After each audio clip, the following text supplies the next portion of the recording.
စကုတ်တောင်ကနေဆင်းလာတဲ့အခါကျတော့ဘာတွေ့တော့ဆိုတော့တရားဝါတကောင်လူတရားဝါတကောင်ပေါ့ရင်ခွဲထဲမှာမြင်လိုက်တာလူတွေစောင့်တဲ့မစင်တွင်းကြီးထဲမှာသူကခေါင်းထီအောင်မြုပ်ပြီးတော့ပင်မဆင်းရဲနေတဲ့မစင်တွင်းကြီးထဲမှာမြုပ်နေတဲ့မြုပ်လိုက်ပေါ်လိုက်မြုပ်လိုက်ပေါ်လိုက်ဖြစ်နေတဲ့အဲ့တတ္တဝါကြီးကိုသွားတွေ့တယ်မစင်နေနဲ့မြုပ်နေတယ်ပေါ့အော်ဟစ်ညည်းညူပြီးတော့မစင်နေတယ်ကလည်းမထွက်နိုင်ဘူးမစင်တွင်းကြီးထဲမှာမြုပ်ပြီးတော့နေတဲ့တတ္တဝါတစ်ကောင်သွားတွေ့တယ်တာမန်နေကတော့မမြင်နိုင်ဘူးပေါ့နော်အဲ့တော့မြင်တဲ့ဒီတတ္တဝါကို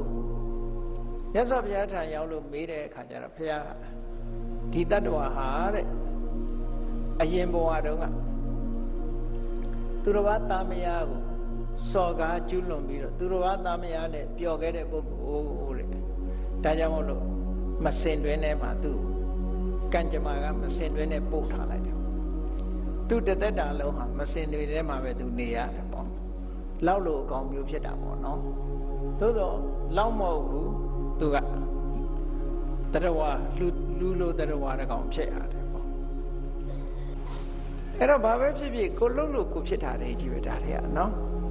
အတိတ်ဘဝကလှုပ်ခဲ့လို့ရှိရင်ဒါမျိုးမဖြစ်ဘူးလို့ပြောလို့မရဘူးဘာလို့လဲဆိုလှုပ်တော့ကကိုယ်စိတ်နဲ့လှုပ်တာလေကိုယ်စိတ်လို့ဆိုကြတဲ့ကကိုယ်ပိုင်တဲ့စိတ်ပဲကိုယ်ပိုင်တဲ့စိတ်ကနေပြီးတော့လှုပ်တာဆိုတော့ဒီအကျိုးကသူများကိုသွားပေးမှာမဟုတ်ဘူးကိုယ့်ကိုပဲလာပေးမှာပဲဒါကြောင့်မို့လို့ကံတရားဆိုတာကိုယ်နဲ့သာသက်ဆိုင်တယ်သူများနဲ့မသက်ဆိုင်ဘူးလို့သူပြောတယ်နောက်တစ်ခါဒါကြတော့အမျိုးသမီးတစ်ယောက်တွေ့တယ်အဲ့ဒီအမျိုးသမီးကခုနလိုပဲအရေးမပါဘူးအပေါ်ကအရေးကုန်မပါဘူးအသားတစ်ကြည့်လို့ဖြစ်ရဲတာတကူလုံးကအရေးမပါအရေးမပါသည့်အတွက်ကြောင့်ဘာဖြစ်တော့ဆိုတော့အကောင်ပလောင်တွေကအကုန်ကြိုက်ကြတာပေါ့နော်အင်တမတနာเสียဖြစ်ပြီးတော့အကာအကွယ်မရှိဘူးပေါ့ရှင်ကောင်းတွေပါတယ်အကုန်လုံးကနေဝိုင်းအုံပြီးတော့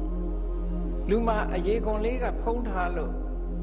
ကြည့်ပြောရှုပြောရှိနေတာအရေးကုန်လေးကိုခွာလိုက်လို့ရှိရင်အလုံးဟာနေရဲရဲကြီးပဲเนาะနေရဲရဲကြီးပဲအရေးကုန်လေးပေါ်မှာကြည့်ပြီးတော့အသားဖြူတယ်တို့အသားမဲတယ်တို့လှတယ်တို့မလှဘူးနဲ့ပြောနေကြတာ